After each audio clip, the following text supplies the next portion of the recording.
बहुत बहुत धन्यवाद नीरज जी।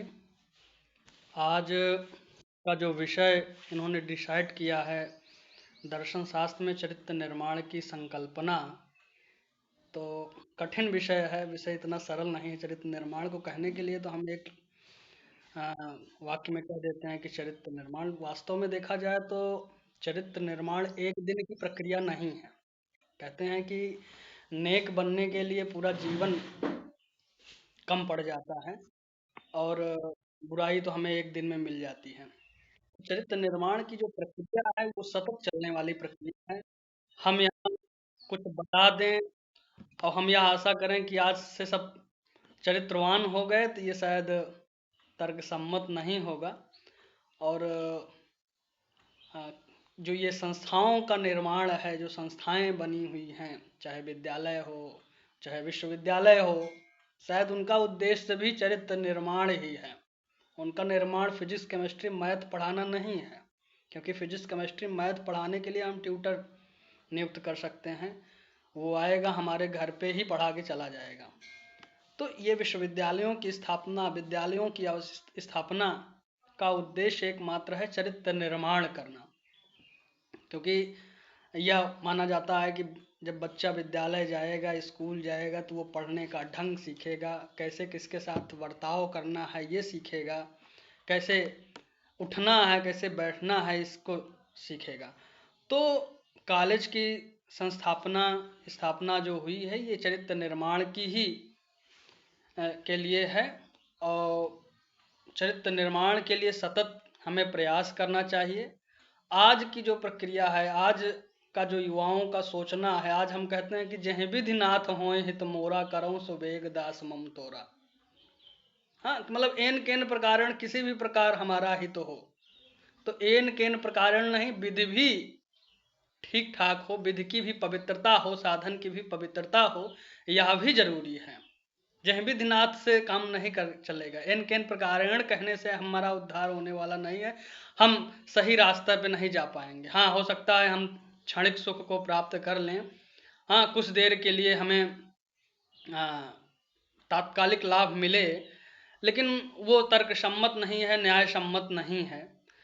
आज के युवाओं की जो दशा है वो पाश्चात्य संस्कृत की ओर ज़्यादा है, और यही पाश्चात्य संस्कृत की जो भोगवादी बयार है, आज के युवाओं को पथभ्रष्ट कर रखी हुई है।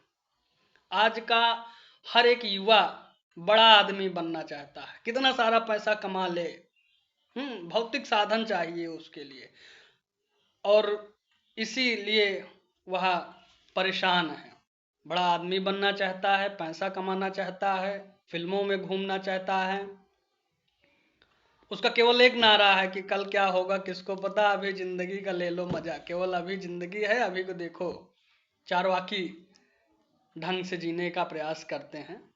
लेकिन हमें समझना होगा कि हमें टेलीविज़न से, फेसबुक से, व्हाट्सएप से दूर होते हुए रियल लाइफ और रियल लाइफ को जानना होगा। उसमें क्या विभेद है, रियल लाइफ क्या है, रियल लाइफ क्या है, यह जानना जरूरी है। हम जो फिल्मों में देखते हैं वो रियल लाइफ है, रियल लाइफ नहीं है। अमिताभ बच्चन वो नहीं कर सकते जो फिल्मों में करते हैं। तो इसे समझना होगा, और इसके विभेद को जानते हुए अपनी दिनचर्या, अपनी जीवनचर्या को आगे बढ़ाना होगा।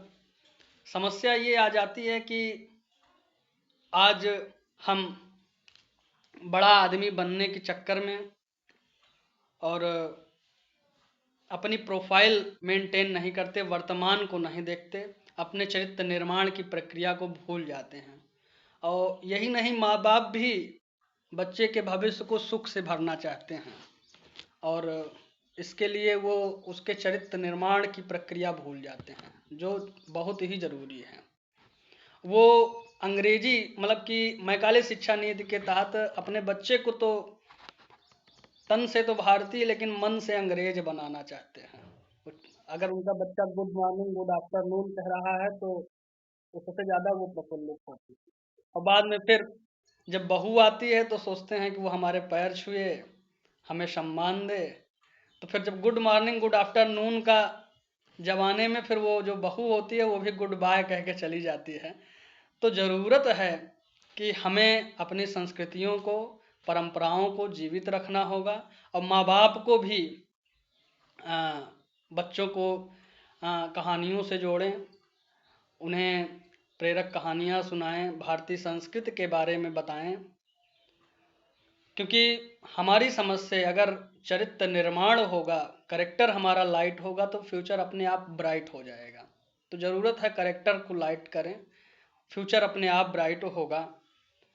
और तनिक भी जो भी समस्या हो जीवन में, जो भी समस्याएं हैं, उसका बढ़ चढ़ कर सामना करें। देखने में हाँ, न्यूज़पेपर, समाचार पत्र आप देखिए तो जगह जगह की घटनाएं, विभत्स घटनाएं देखकर मन द्रवित सा हो जाता है। समझ में नहीं आता कि ये चक्रव्यूह भेदने की शिक्षा जो गर्भ से ग्रहण करने वाले शिक्षा अभिमन्यु का यह देश इतना अकेला सा हो गया कि तनिक भी परिस्थितियां प्रतिकूल हो जाती हैं तो वो दुष्प्रवृत्तियों को प्रश्रय देने लगता है, आत्महत्या करने लगता है, अपने नितांत स्वार्थ के चलते माँ बाप तक का परित्याग कर दे रहा है। तो इससे बचना होगा। और मैकाले की शिक्षा नीति का उद्देश्य, मतलब कि यहाँ पे चर्चा करने का मतलब ये नहीं कि हम अंग्रेजी शिक्षा के विरोध में हैं। हाँ, किसी सभ्यता और संस्कृति के अच्छे तत्वों को स्वीकार करना अच्छी बात है, किंतु अपनी सभ्यता और संस्कृति को हे समझकर दूसरी सभ्यता और संस्कृति को स्वीकार करना अपनी पहचान पर कुठाराघात करना है, अपनी अस्मिता पर कुठाराघात करना है। और आज का जो युवा है वो इसी पे आमादा है, वो अंग्रेज बनना चाहता है, पैसा कमाना चाहता है, भविष्य को मतलब कि छोड़ सा चला हुआ है, वो केवल आज को देख रहा है। तो हमें भविष्य के बारे में भी सोचना होगा, शारीरिक सुखों को त्यागना होगा। 4 पुरुषार्थ हैं, 4 पुरुषार्थ में सर्वप्रथम धर्म है, तो धर्म मानुसार आचरण करें, तदन धर्मानुसार अर्थोपार्जन करें, और उस अर्थोपार्जन से काम अर्थात कामनाएं, काम्यते इति कामः, कामनाओं की तृप्ति करें। लेकिन आज के युवाओं के लिए 2 ही पुरुषार्थ रह गए हैं, अर्थ और काम। वो केवल अर्थ पे जोर देता है और वो समझता है कि अर्थ है तो सब कुछ है, और अर्थ के ही बल पर वो अपनी कामनाएं पूर्ण करना चाहता है। और इन शारीरिक सुखों की लालसाओं और महत्वाकांक्षाओं ने युवाओं को अपने आगोश में ले लिया है, और वो इसी टेढ़ी मेढ़ी राहों पे चलकर कभी अटकता है, कभी भटकता है, और कभी मिट जाता है। और होश तब आता है जब सब कुछ खत्म, खत्म हो जाता है, केवल कुछ बीमारियां और न सुलझने वाली मनोग्रंथियां बचती हैं। तो ज़रूरत है कि हम अपनी संस्कृति की ओर लौटें, अपने उद्देश्यों को ध्यान में रखते हुए कार्य करें। ध्यान भी जरूरी है। हम चित्त को बिखेर के कोई काम करेंगे तो शायद कुछ नहीं हासिल होगा।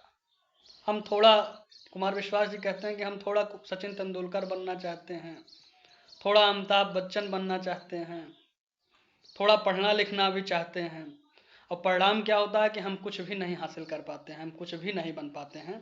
तो ज़रूरत है कि हम अपना ध्यान एकाग्र करें, चित्त को न बिखेर कर काम करें। चित्त को बिखेरते हुए जो काम करते हैं वो सफलता का स्वाद नहीं पाते।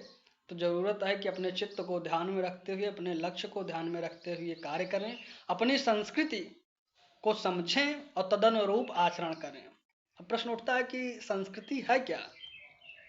तो हमारी संस्कृति है महाजनों एन गतः सपंथा। श्रेष्ठ जन जो आचरण कर रहे हैं, जिस पथ पर चल रहे हैं, उस पथ का हम आचरण करें।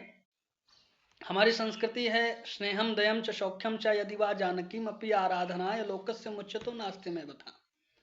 मतलब भगवान श्री राम कहते हैं कि ये राजपाट क्या है, अगर प्रजा के अनुरंजन के लिए मुझे माँ जानकी का भी परित्याग करना पड़े तो मुझे तनिक भी संकोच नहीं होगा। तो अर्थात हम समाज के कल्याण के लिए, प्रजा के हित के लिए, देश के हित में अगर अपना कुछ थोड़ा नुकसान भी हो रहा है तो ये त्याग की भावना भी हम में होनी चाहिए।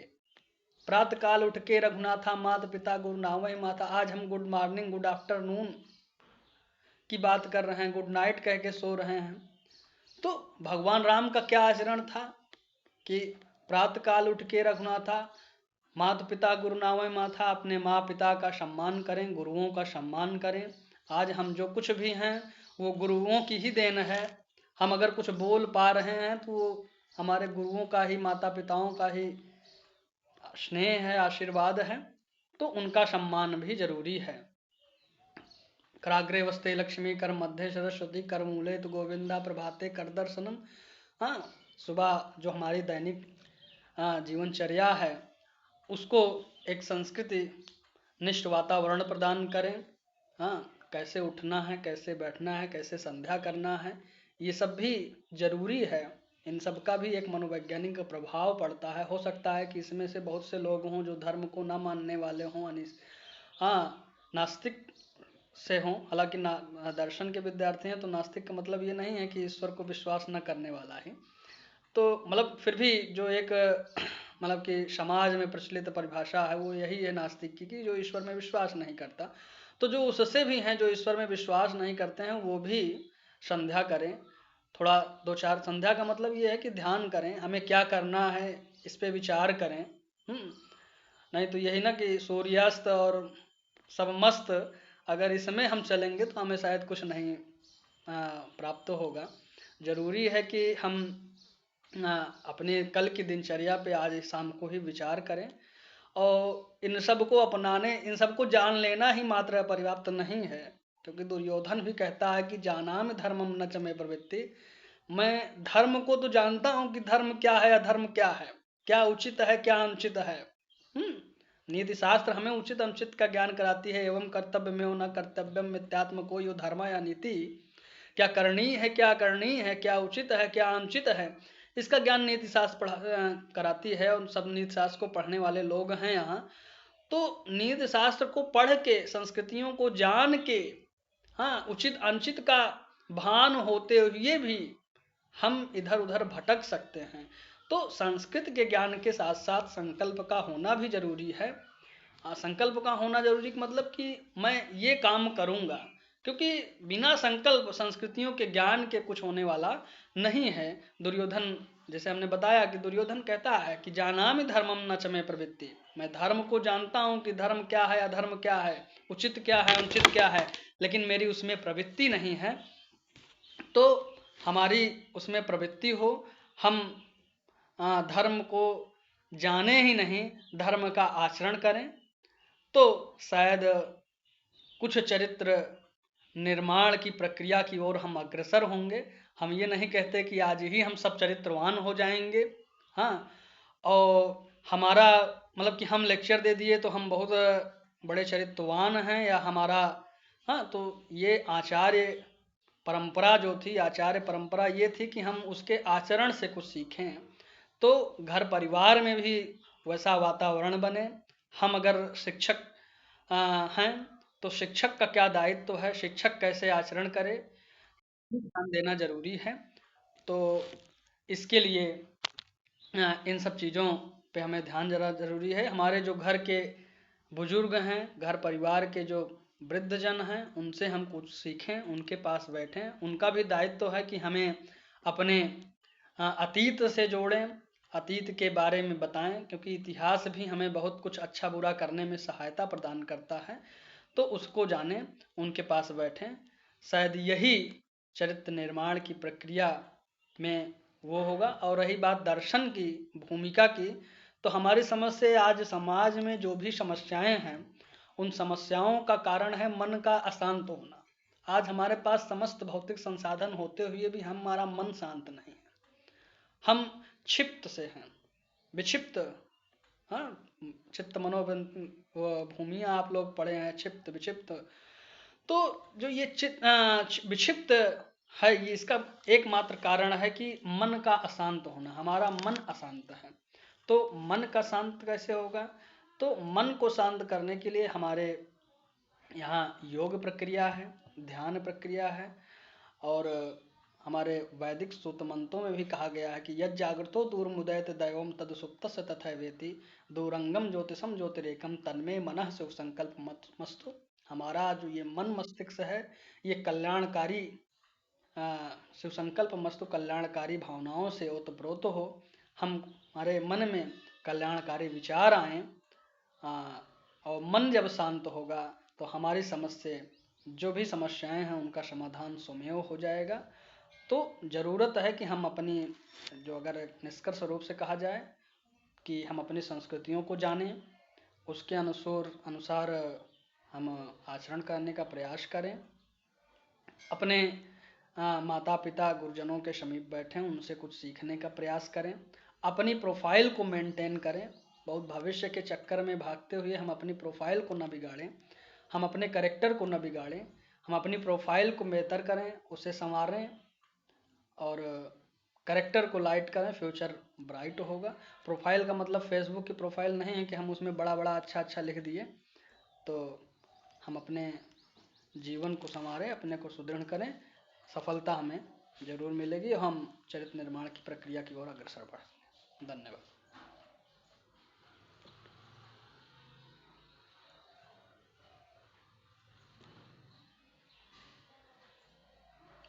नीरज जी अनम्यूट करें आप।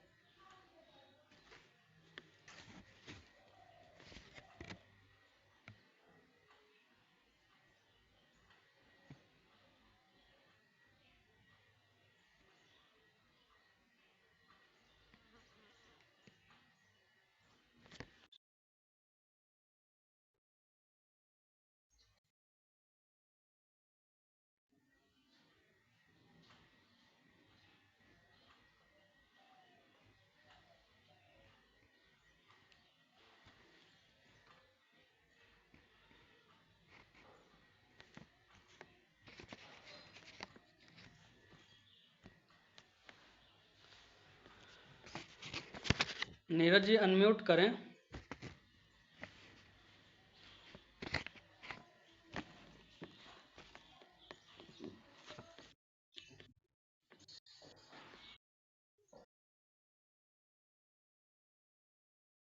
हाँ चलिए आप।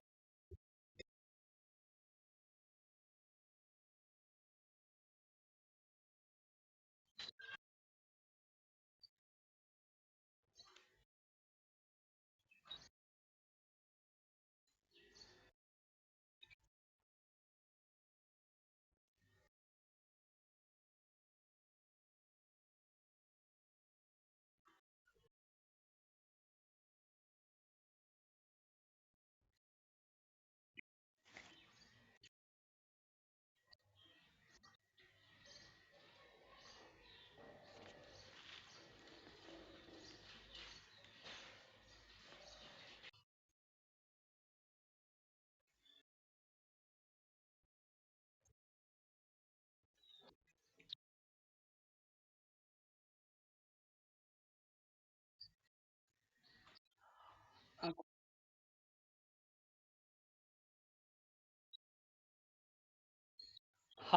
हम पहले धैर्य धारण करें। हाँ, कभी भी आपा न खोएं। और हमारे एक गुरु जी हैं प्रोफेसर जटाशंकर सर, कभी आप उनसे मिलिए। तो वो कहते हैं, उनसे कभी पूछा गया कि क्या आप सर को, आपको कभी गुस्सा नहीं आता? वो हमेशा मुस्कुराते रहते हैं। तो उनसे पूछा गया कि कभी आप आपको नहीं आता? तो उन्होंने बताया कि ऐसा नहीं है, गुस्सा तो आता है, लेकिन गुस्सा के बाद जो उसका परिणाम होगा हम उस पे विचार तब तक खत्म हो जाता है। तो हम जो भी बात करें, किसी की बात करें, तो बात करते समय हम यह सोचें कि हम कहीं जा रहे हैं, उसका परिणाम क्या होगा। तो शायद हम इसके बारे में विचार करेंगे कि उसका परिणाम क्या होगा। हाँ, तो परिणाम को ध्यान में रखते हुए जब हम बात करेंगे, तो शायद हमारा जो कम्युनिकेशन होगा, हमारा जो बातचीत का तरीका होगा वो सही होगा। हम कभी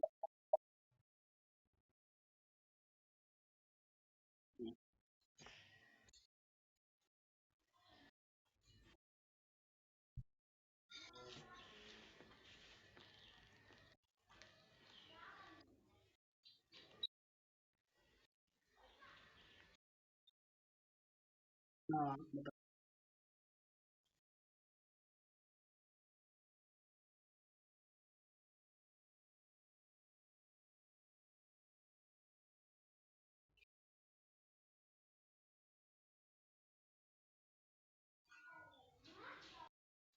नहीं, वो वो केवल आपकी समस्या नहीं है, वो हम सब की भी समस्या है ना। तो अब ये मतलब कि हर एक विषय में होता है, केवल फिलॉसफी को लेके नहीं है, वो हर एक विषय के साथ है। और मतलब जो कभी तैयारी कर रहे हैं, यूपीएससी की तैयारी कर रहे हैं, वो भी उनको भी कभी लगता है, कभी कोई चीज़ पढ़े तो उनको लगा कि अरे अब तो निकल जाएगा, अब तो हो जाएगा। फिर कभी कोई चीज़ पढ़े और नहीं समझ में आया तो वो हताश भी होते हैं, निराश भी होते हैं। तो हमें धैर्य पूर्वक विषय को पढ़ें, विषय क्या कह रहा है उसको समझें, उसकी गहराइयों में जाएं ना। और शायद दर्शन का अर्थ ही डेप्थ। हाँ, जब हम किसी भी ज्ञान की पराकाष्ठा को छूते हैं, किसी ज्ञान की गहराई में जब हम उतरते हैं, गोता लगाते हैं, तो उसी को दर्शन कहते हैं। तो दर्शन कोई, जैसे आपने कहा कि विषय के रूप में, तो हमारी समझ से ये केवल विषय मात्र नहीं है, ये जीवनचर्या है, जीवन जीने की एक कला है। तो इसे जीवनचर्या के रूप में लें, जीवन जीने की कला के रूप में लें। और अगर रोटी का इससे जुगाड़ हो जाए तो सर्वोत्तम है। तो ये, और अगर ये विषय होता तो केवल दर्शन शास्त्र में ही केवल पीएचडी कहा जाता। पीएचडी का फुल फॉर्म जो होता है डॉक्टर ऑफ फिलॉसफी होता है। लेकिन जो गणित से भी शोध कर रहे हैं उनको भी पीएचडी की ही उपाधि मिलती है, डॉक्टर ऑफ फिलॉसफी की ही उपाधि मिलती है। जो केमिस्ट्री से पीएचडी कर रहे हैं उनको भी पीएचडी की ही उपाधि मिलती है, डॉक्टर ऑफ फिलॉसफी की ही उपाधि मिलती है।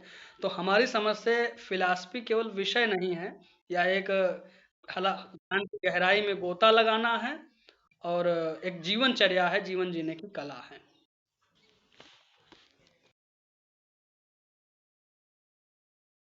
नहीं, अब हमारी समझ से अगर हम बोझ समझ रहे हैं तो हम थोड़ा दर्शन को कम समझ रहे हैं। वो समझने का मतलब यही है कि हम, हाँ, दर्शन को कम समझ रहे हैं। हम्म,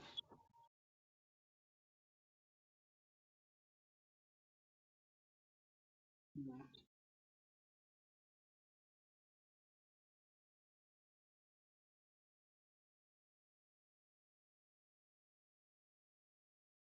भारतीय,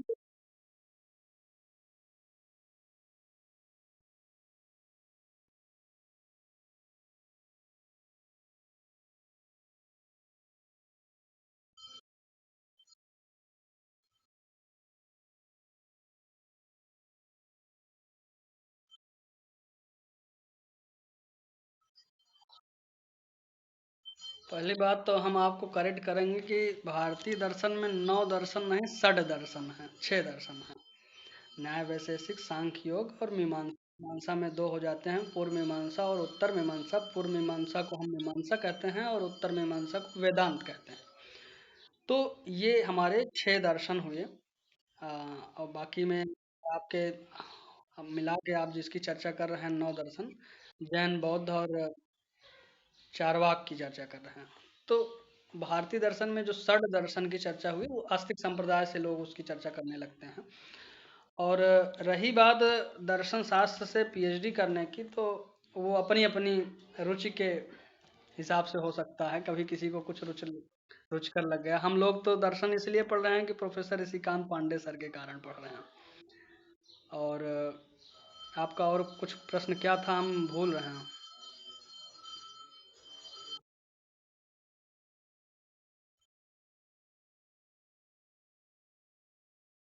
हम्म।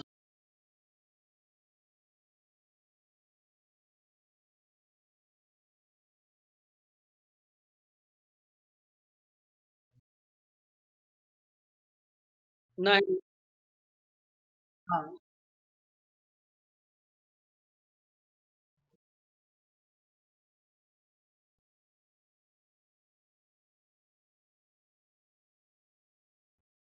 देखिए दर्शन शास्त्र,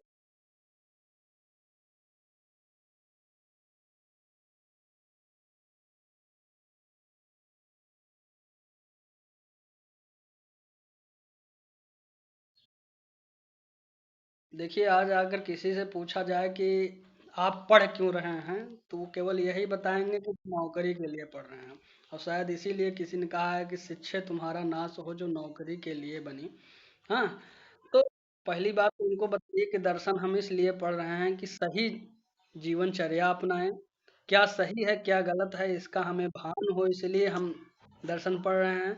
हमारी तार्किक क्षमता हो, हम लोगों से बहस कर सकें, सही और गलत का पहचान कर सकें, इसलिए दर्शन पढ़ रहे हैं। इसीलिए तर्कशास्त्र पढ़ाया जाता है कि हम, क्योंकि जो तर्क दोष होते हैं, तर्क दोष ऊपर से सही प्रतीत होते हैं। जब हमको उसके तर्क दोष के बारे में जानकारियाँ होती हैं, जब हम तर्कशास्त्र का अध्ययन करते हैं, दर्शन शास्त्र का अध्ययन करते हैं, तब हम जानते हैं कि नहीं, ये जो ऊपर से सही प्रतीत हो रहा है ये वास्तव में सही नहीं है, इसमें दोष है। तो जो हमारे सामने लोग बात करते हैं, जो नेताजी लोग लोग आते हैं और हमको, हाँ, हमारी जन भावनाओं को उभार कर एक प्रोपोगंडा का सहारा लेके हमारे मत को लेके चले जाते हैं। तो दर्शन पढ़ने का, तर्कशास्त्र पढ़ने का एकमात्र उद्देश्य ये है कि हम उनके झूठ को जानें, वो क्या कह रहे हैं उनको समझें और एक उचित निर्णय लें। तो हमारी समझ से दर्शन शास्त्र का मुख्य उद्देश्य हमारे निर्णय में सहायता प्रदान करना है। हाँ, हमें एक सही जीवन शैली प्रदान करना है। हम जीवन को कैसे जिएं, हमारी जीवनचर्या क्या है, इसका निर्धारण करना है।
बनाया